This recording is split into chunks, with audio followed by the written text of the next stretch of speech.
started. So today we're going to, hang on, let me do this one first.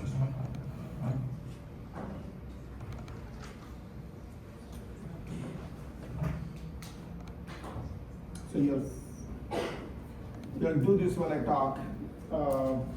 So today, I'm going to show you how a round trip works. And in order to be able to show you that, I'm first going to show you Android side of it. Okay, I'm going to show you how Volley works. So that's the first step I'm going to do, okay? And then once we are done with that, which will take up like probably 20 minutes or so, I will switch over to the Spring Boot side. Then I'll show you how Spring Boot works with Hibernate to talk to the database. Okay, so that's the second thing I'm going to show. And then the third thing I'm going to show is I'm going to connect the Android side with the Spring Boot side and have them talk to each other. Okay, so 3 steps. So I'm going to first show you the Android Studio side, then I'm going to show you the Spring Boot side, then I'm going to connect them together. Okay, so let's start with, I'm going to write this code here, so in case somebody did not get it, you can put it here. Section 2, the code is what, 9, 8, 2, 6. All right. So now I'm going to switch to how Spring Boot is going to work, okay? So Spring Boot, so this is Android Studio, okay? And you are going to be the person, and this is your screens, and your screens are going to call the Volley library, which is going to make HTTP requests to the world, okay? And going to get back HTTP responses back. This is response, this is request. So request going outwards, response coming inside, okay? So now let's show you, so in Git tutorials,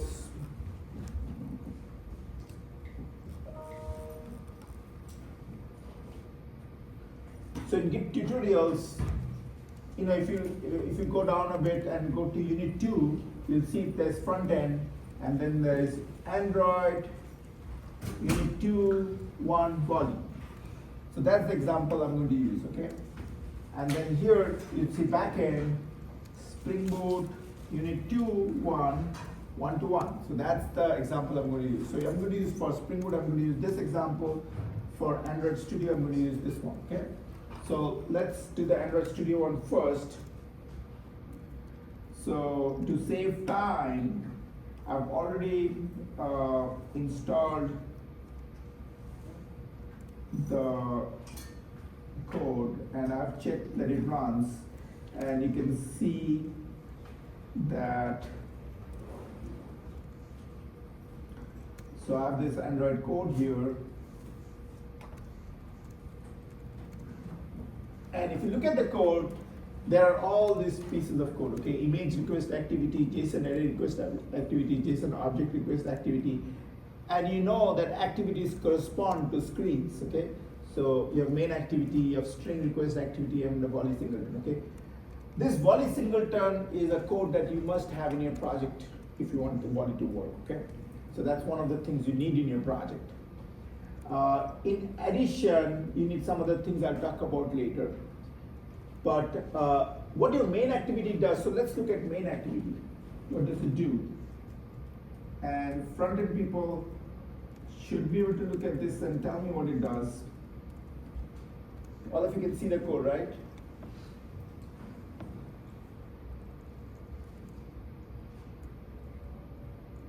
Better? So in the onCreate, right, what it does is it uses the layout, which is the main activities layout, And then in that, it has 4 buttons. Okay, the string button, the JSON object button, the JSON array button, and the image button. I'm going to talk about the first 3 only at this moment. Forget the other one. But what happens when you click these buttons is, so they basically call the listener method. The listener method happens to be this one, on click view, this one. So this method gets called. So when you click on the button, it comes here. Here, there's a sequence of if then else, and if it's a string request, then it starts the activity string request. And if it is a JSON object request, it starts that activity. All of you following what I'm saying? So it's pretty straightforward code. So and then after this, what happens is, imagine we clicked on the string request activity. Okay, then it will basically come to this screen, string request activity screen. So let's look at that screen. So that is the more important screen for us. Here, I gotta change something first. Let me change something. All right, so here you can see there are 2 things. There is a button and there is a text area. Okay, so when you click the button, this is what happens. So what happens is it calls the make string request object, the method. Okay, so let's go to the make string request method, and that's here. So now this code here looks to be pretty long. It's from 53 all the way to 112, I believe. No, not even 112. It's 102. So it's a longish method. It does 2 things. This method, although it's long, it just does 2 things. So do you remember when you used Postman to send a request? All of you remember that? What are the things you did? Okay, you did basically you set the verb. Like, is it a get, is it a post, is it a put, is it delete? You did that, right? And then the next thing you did is you set the URL, correct? And then you set whether there's a parameter variable or path variable, and whether there's an object you're going to send. Once you have all this, you send it. So that's how you make a request using Postman, correct? Now imagine, so what you're doing here in Volley is you're taking that same idea and instead, writing code for that. So to write this code, there are exactly 2 things you're doing. One is you're creating a request object, and that object creation comes from line 55 all the way to line 99. So this whole piece of code is just about creating one object, and what is this object? It's a request object, and you're populating it with the verb, the URL, okay, and the variables and the inputs that you need to put. Okay, that's all you're doing, creating an object. And then the second thing you're doing is this one, this line 101, which is you are adding it to a queue. It's a Volley queue. Okay, so that's what it's similar to pressing the send button in Postman. So when you press the send button in Postman, the request is sent. And here it's the same idea. You put it in the queue and the request is sent. Okay? All of you good? So it is very similar to Postman, except you are doing it in code. Okay? And let's look at the code more carefully. And you'll notice that it starts off with, I'm creating a new request object. I am setting the verb. First line is setting the verb. Okay. The next, I am giving the URL. Ignore the next 2 steps, next 2 things for now. But just notice at the end, I can also set headers and parameter variables if I needed to. Okay. But ignore that for now. Okay. And just look at the top, and let's look at the URL. And the URL I'm using is HTTPS JSON place. So it's some place which is going to send me back data. someplace out in the cloud that I'm going to request data from. Okay. So let's see if this works. If this simple request works, okay? Now, how do I know it works, okay? And Volley, so when I make the request here, suppose my Android Studio is executing code, right? It comes here, and then the next line, it send the request. Now, your request, there is network, so it will take time to go over the network. The server is going to process it, response is going to come back some other time. So you cannot expect back right after it to see the results. Okay? Your results comes back at a different time, in a different place. So what happens is, there are two possibilities, right? You can either the request is success or it's a failure. If it is a success, this method is going to get called. The method you set up here on response. On response, this method is going to get called if it's a success. If the request was a failure, it's going to call this on error response. This is going to be the error. So you make the body request, sometime later the response comes back. Okay? And that response will come back either here or here. Okay, now let's try this out. Okay? So to try this out, I've already set a breakpoint in two places. One is on the on error response, and the other is on the on response. You can see this, okay? And I've also put a breakpoint right at the beginning where I start creating this new request object. All right? So let's go into debug mode.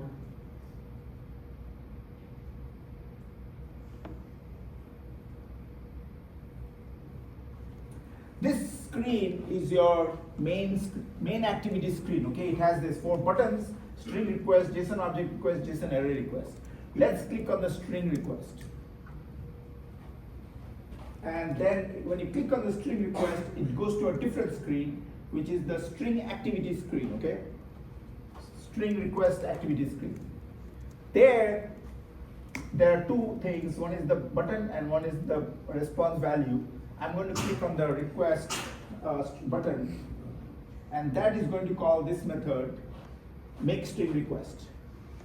And you can see it stopped because I put a breakpoint. And you can see what it's going to do next is it's going to create this new string request. Okay, let's hit step over.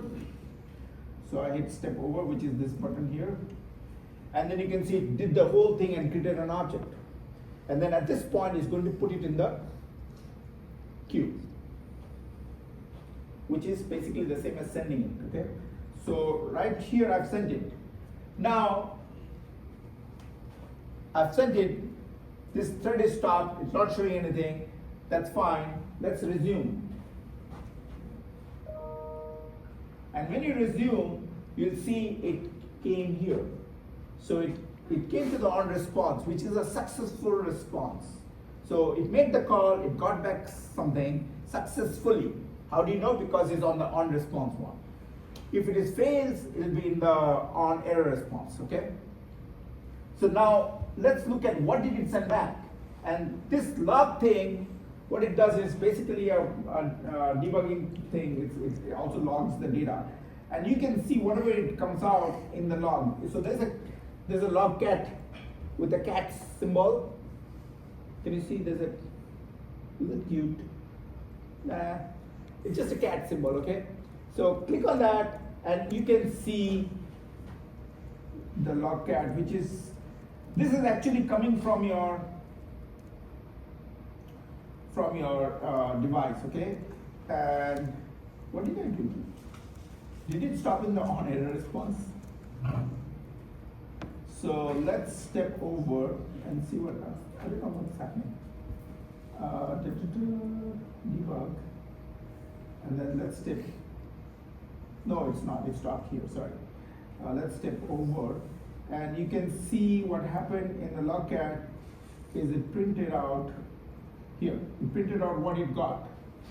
So it printed out, you can't see it, can you? it printed out whatever data it got. Okay. Now, in addition, so the logcat is useful, okay, because you can see things that are coming out of your, you can see basically the console of the emulator. And then if you step over that one, next one, debug, and I go to the message text next. So you can, and then run it, let's run it. You can see it prints here whatever it got, okay? And here, can you see this square bracket? So it sent back basically a JSON array. What's the difference between a JSON array and a string? They are both strings, first of all. A JSON array is a string. Okay, so you can't. I mean, but every string is not a JSON array. For a string to be a JSON array, it has to be in this in the square brackets, and it has to have things in it that are JSON-y stuff. By JSON-y stuff, I mean either in square brackets or curly brackets, right? So every JSON object is a string. Every string is not a JSON object, okay? This one is array, JSON array, okay? Now, so we got that. So your code here, I'm not going to show you the JSON object request activity and the JSON array request activity. They are very much like string request activity. The difference is, so basically they are wrappers around string request activity. And what this one does is, it converts the string that you got back into a Java object. So if you send back a JSON object as a string, this code will actually convert it automatically into a Java object. And same thing with the array request. That's also a wrapper around the string request. So what happens is, you send back a string which is a JSON array, it'll convert it into a Java array with Java objects in it. So that's very useful for you because you don't have to manually do that. Okay, it already does it for you. Okay. All right. So having said that, I want to show you a few more things. The first thing I want to show you is there is a manifest file, the Android manifest file. This file is important for doing internet-y stuff because you have this at the top, line 4, you can see it says uses permission, Android :name Android.permission internet. So that's one of the required things you need to do to be able to use the internet through your Android device. Okay. The other thing is, you can see it says uses clear text traffic true. So our code does use clear text traffic. Okay. I think there was something else that I can't see, but I think in later examples is there. So there is another Android property that is there in the manifest files that we don't need for this example, but you might need for other examples. Okay, we'll get to that later. So that's one of the things you need. The other things you need, as I said before, you need this file here, Wally Singleton. Just copy it over and reuse it. The third thing you need is in the Gradle file. In the Gradle file for the module, if you look towards the bottom, you'll see there's a library implementation com.android.volley 1.2.1. This you need because that tells Gradle that, hey, get this library for me. Okay, so those are all the things you need. That's basically Android Studio for you and volume. Okay, those are the pieces you need. Okay, if you got those pieces, it's going to work. All right. Next, I'm going to switch to, hey, it's 11:19. I said 20 minutes, right? 90 minutes. Not bad. Now let's switch to the Java side of things, the Spring Boot side of things, okay? Before I connect them together. So for the Java side of things, you need to know something about databases. So what you need to know about databases is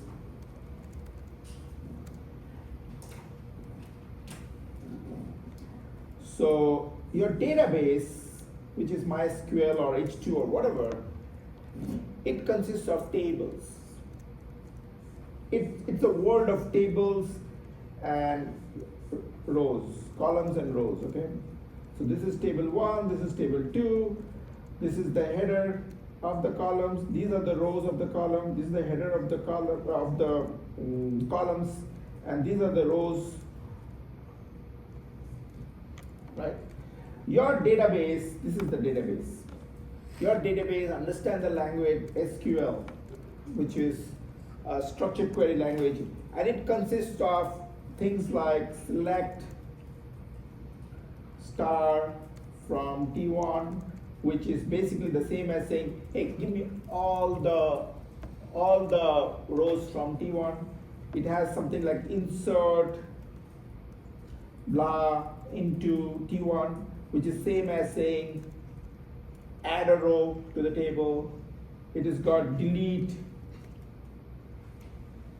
from T1 where some condition is true, which basically says delete that row, and then there is update also. Update blah, I forget the exact syntax, T1 where some condition is true. But the point is that these are your CRUDL operations using SQL. Okay? And these CRUDL operations are in the structured query language that you don't need to know for this class. Okay, you do not need to know. Okay? So instead what you do is, so you are in the Spring Boot world. In the Spring Boot world, you are using a library called Hibernate. It's an ORM, Hibernate. Hibernate does the job of making these SQL calls. So you only deal with Java objects. You do not deal with tables, you do not deal with their rows. You deal with Java objects that correspond to the table. You deal with Java objects that correspond to the rows. Okay? So for any table, you'll have two separate Java files. For any table, a table in the database, corresponding to any table in the database, you'll have two Java files in your program. Okay? So imagine there's a person table. You will have a person.java code, and you'll have a person repository.java code. All right. The names are not important, really. You can change the names, but really, if you keep it the same, it's much easier for people to understand what you're doing. Okay. So for every table, you'll have two tables or two Java files. One is this, one is this. The second one corresponds to the table. So the object of the person repository class, an object of that corresponds to the person table in your database. Okay. So now, if I do, suppose PR is my person repository object. Okay. If I do .save, that's the same as insert into or update as the situation. So those two calls, okay, SQL calls. If I do pr.findById, that corresponds to select in SQL. If I do pr.deleteById, that automatically gets translated to delete SQL command. So by doing this, the calls, they get translated by Hibernate into actual calls. SQL, yeah? So if we're doing like find by ID, delete by ID, is there a way that we specify what we use for the ID, like as a parameter to this, you give the ID.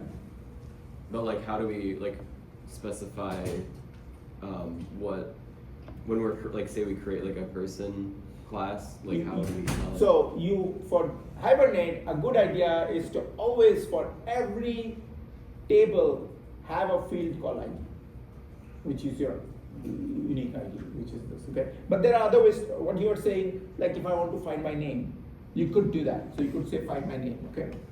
We'll talk about that in a later class. Okay, it's something called derived queries. So we'll talk about that later. But these are the basic things you can do, okay? Now, so we know what person repository Java corresponds to. It corresponds to the table itself, okay? This person.java though corresponds to a single row. So every instance of the class person is a row in the table. All right? So given this two, you basically have full access to the table. Okay? So now let's look at the code.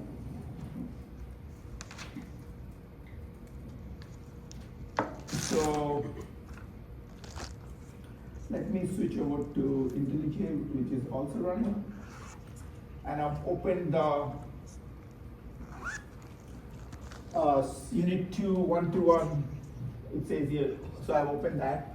Now let's look at the code here, but let's look at the person controller.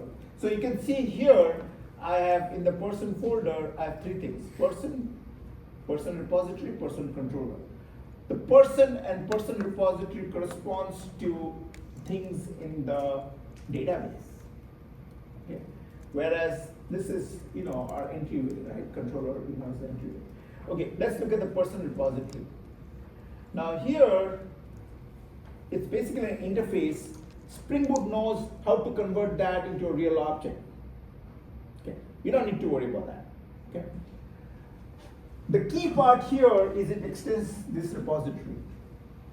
That's the key part. And the other key part is the parameters of the repository are these two very important things. One is the name of the table. In this case, when you say person, it's really the person class that you created. And then this is the type of the ID, like the ID is long or integer or string or whatever.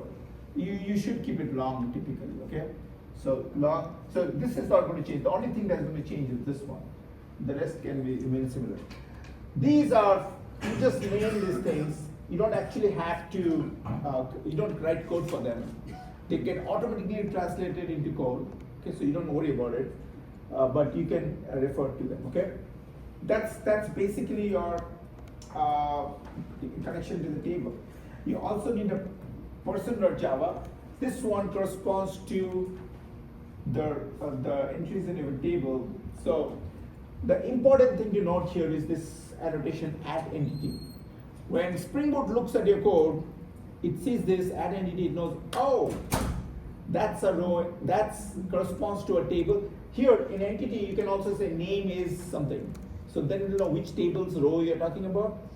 And not just that, when it sees this person inside it, these fields corresponds to the column names. So you can see it has an ID. This annotation add ID tells it this is the ID of this table. Okay? This generated value says this ID is automatically generated. I mean, we don't assign values to it. So as soon as we insert a row, the number gets set by the database. Okay, that's what this one's saying. This one is saying, oh, it has an ID, it has a name, it has an email, and it has a boolean saying if active and so on. So it has some field names. Okay, so there are more things it's doing that we are not going to talk about right now. But just to get a sense of, that's the rows in the table. Okay, all of you following what I'm saying? Cool. Well, I think what's left is the controller. So if you look at the controller, so let's look at the find, okay? So when this person repository, remember, corresponds to the table itself. And I'm doing find all. That means give me all the rows. And what it does is it sends a list of all the rows back. When I do find by ID, it finds one of them and sends that person back.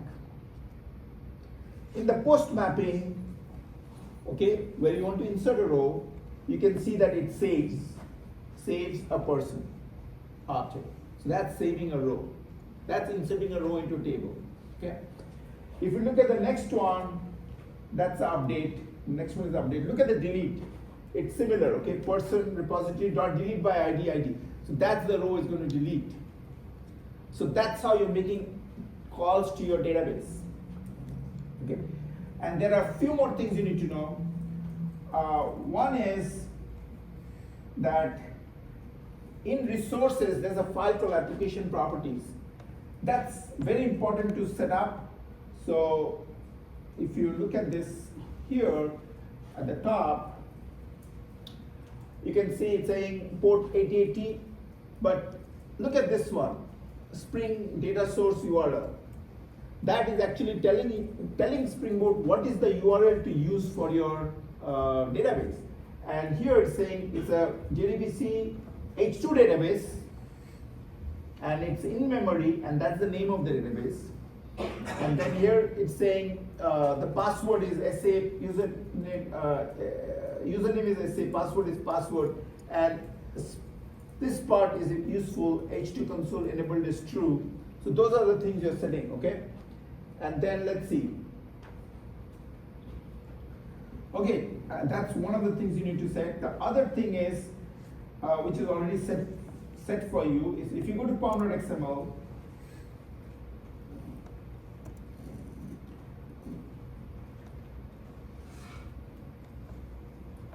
okay, you have this. I think you don't even need this nowadays. I think it comes in the starter web itself.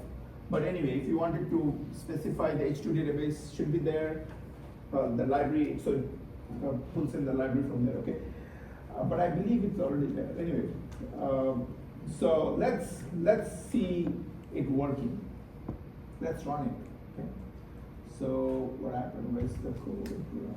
Okay, let's go to main and do run.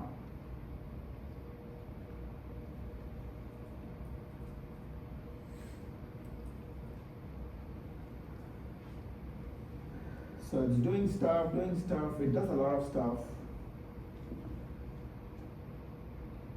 All right, then I'm going to go into my browser, and what I'm going to do is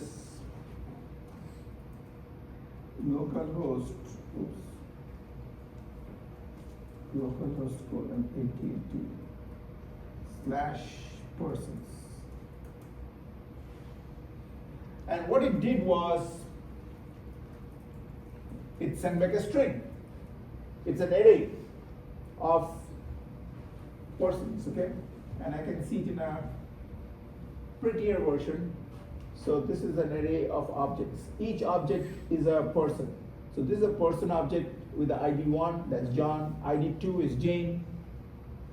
All of you with me? And where does this data come from? And this data comes from in Spring Boot, in the main code,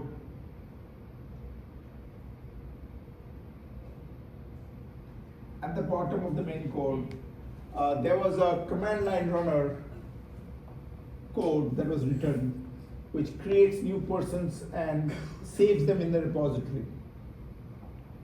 That's how you got the data. So we had to pre-populate this with data so that you can see what's going on, right? So that's how the call works. And now we can see, I can also do persons 2, which is show me the second person. And you can see this is a object that it sent back, and that's a person Jane's object. Can you see that? All of you okay? Okay, now I want to show you one more thing, is that the Spring Boot system also provides you an ability to look inside the H2. So that's known as H2-console, okay? So I'm typing localhost colon 8080 h2.console. When I do that, and this was enabled in the application.properties, You remember the password? It was password, right? So connect. And here you can see that on the left hand side it shows the tables that you have, one for laptop, one for person. And if you click on the person, it says select star from person, and if you run it, it shows what's in the table. And this you could have found from the main code, because in the main code we had inserted into the repository. Okay. And then if I clear this and then click on laptop, it says select everything from laptop. And if I run that, then you can see these are the things in the laptop. Cool? All of you okay? All right, so this is a very useful thing for you to know, because then you can, when you use Postman to push, to add new things or delete things, you can see the impact on the code, on the actual tables. Because you can look at the table and say, hey, I just inserted, where is it?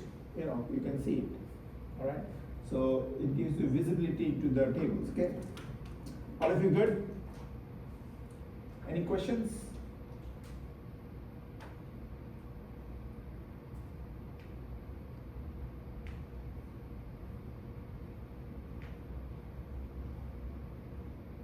Okay.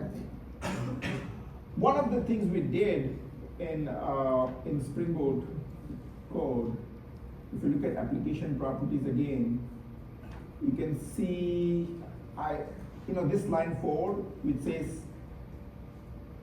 spring.h2.console enable true. That's what allowed me to use on the URL localhost:/att/h2-console. I could do that because I've enabled it. Okay. The other thing you need to see is if you go down a bit,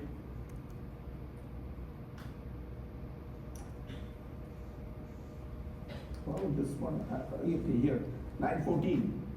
Okay, you can see what I've done is spring.gpa.properties.hibernate.show SQL is true. What that means is when it's running and I run a Hibernate call, it's going to show what call did it generate. Okay, so I'll show you that in a second. If you go to the run screen, and this is the code there.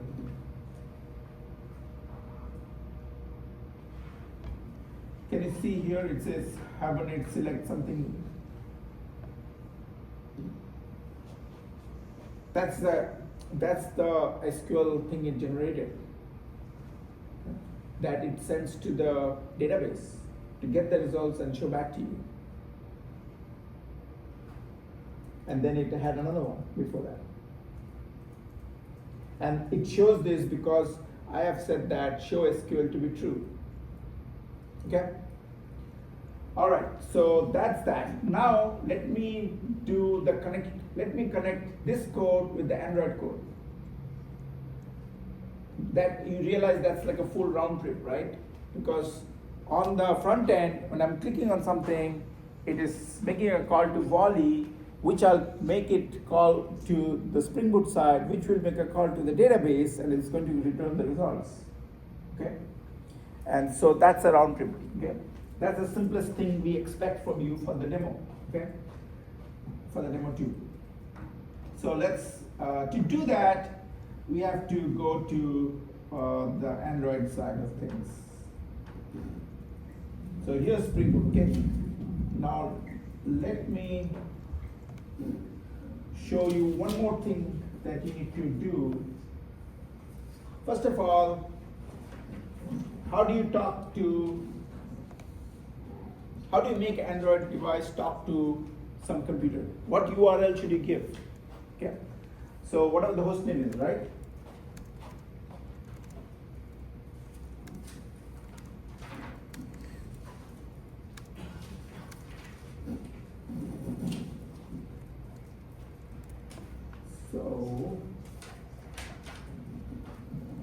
So now this is your laptop.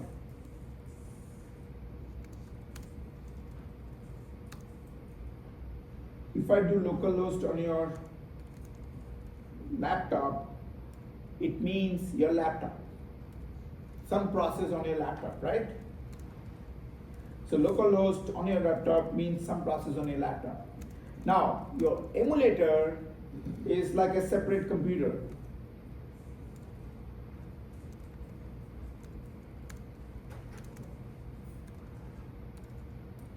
When you run Android Studio Code, it runs on the emulator, right? On the Android emulator, localhost refers to itself. So if in my Android code, I said http:/localhost, it would expect a server to be running on the emulator itself in this code, in this device, in the virtual device you have. But your code is not running there. Your Spring Boot code at this moment is running on, this is the Spring Boot code, right? It's running on your laptop, right? You can't give localhost, so what do you give instead? All of you following what I'm trying to say here?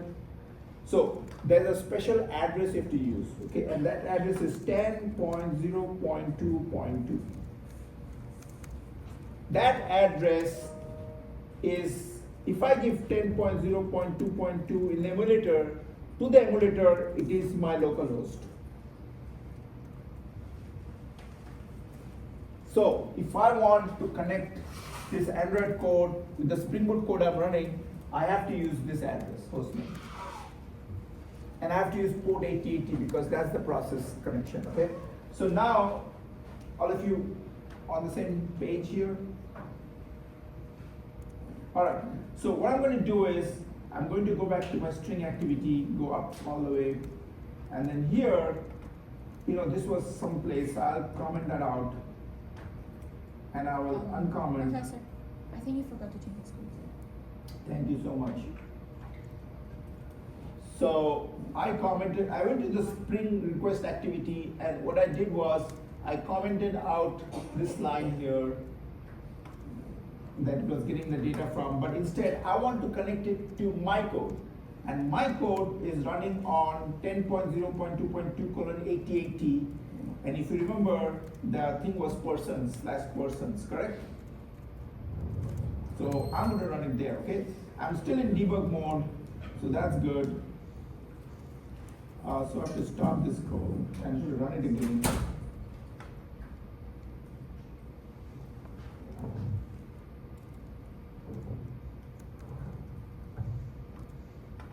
Okay, my backend is running, I know. So let's send this request.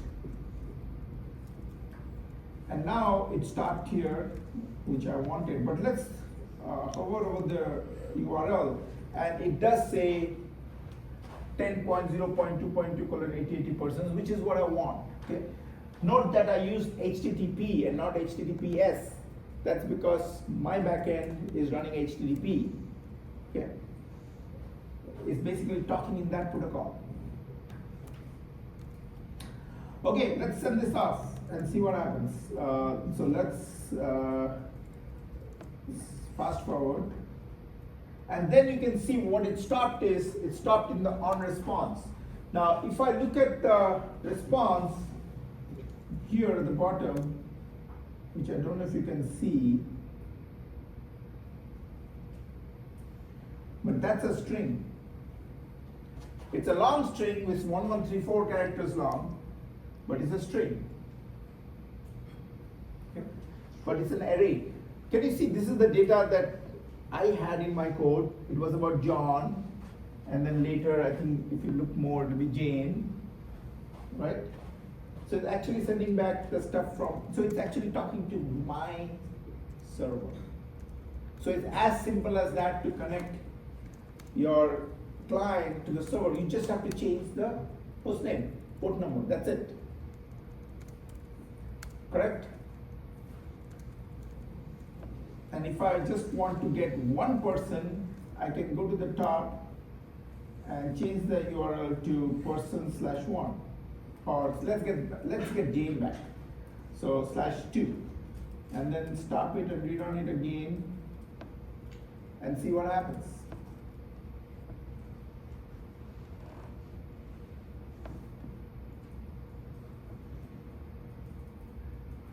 And if you look at the response, you'll see name is Jane.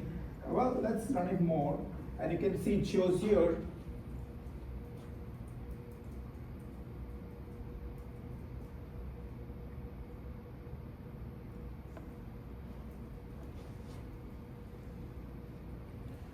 I don't know if you can see it, but it says ID2, name is Jane. Trust me. I know you can't see it. Okay. Do you see how easy it is to connect your Android to the backend? Right? So it's easy for you to talk to the database, and it's easy for the Spring Boot to talk to the database. It's easy for Android to talk to the Spring Boot. So that's the round trip. Okay. Now, another nice thing about Spring Boot is, I didn't actually create the tables myself. The creation of the tables is automatically done the first time you run this code. Run the Spring Boot code. It figures out there is no table, okay, and it creates the tables for you. Empty tables, but it creates the tables. Okay, so which is awesome. When you use like right now you're using H2, when you use like something like MySQL and all, what they do is they have something called a schema. So a schema is a collection of tables. You do need to create the schema manually. And then in your URL, when you talk to the database, you'll have to mention what schema you're talking about, because you could have in a database server, you could have lots of schemas with different users having permissions to different schemas. Okay, so your code will have a schema and you'll have permissions to work with that collection of tables, but otherwise it's the same. And once you give that to Spring Boot, it will create the tables in that schema automatically. So we don't want you to manually create tables. We actually do not want you to do that, because then there'll be some inconsistency between your code and the database. If you let Spring Boot create it, you won't have that inconsistency. Later, when you know more about how the mapping works, you could create tables and columns and other things and relationships on the database itself. But at this point, I don't want you to do that, because it will cause problems. You might be using capital letters for something, whereas here it uses lowercase letter, and those sort of things, it is very picky. So you'll save yourself a lot of time if you just let Spring Boot do the work for you. Yeah. Questions? Yeah. So how would we do it different? Say like if we wanted to have some pre-existing data in a database before the user does anything versus the data that actually gets updated as the user uses the app. So here, as you saw in the main, we added some. Did you see that? So in the main code for we added some data into the tables. So we go to IntelliJ, and if you go to main.java, you can see that's one way. There are other ways to do that as well. So you can, the other way to do that would be to use the console like we did, and you can insert you can insert data from there. You can do that. The third way you can, if you know SQL, is to write SQL commands and insert into the table yourself. So there are many ways to do this. I think at this point in the semester, that's your best bet. But remember, if I run this twice, thrice, in the database it will basically have many more entries of the same thing. So you'll have duplicate entries. It's not like, every time it runs this, it's going to run this. This is like persistent storage, right? So it's when your program dies, it still persists. This one is not, because this is H2 database. H2 database is in memory. Actually, you can save it in a file, but we have chosen to do it in memory, okay? Actually, it's very simple for you to change it to a file. If you go to application properties, You see it says mem, that says in memory. If you change that to file, it'll actually save it to a file. Okay, so it'll be like persistent storage.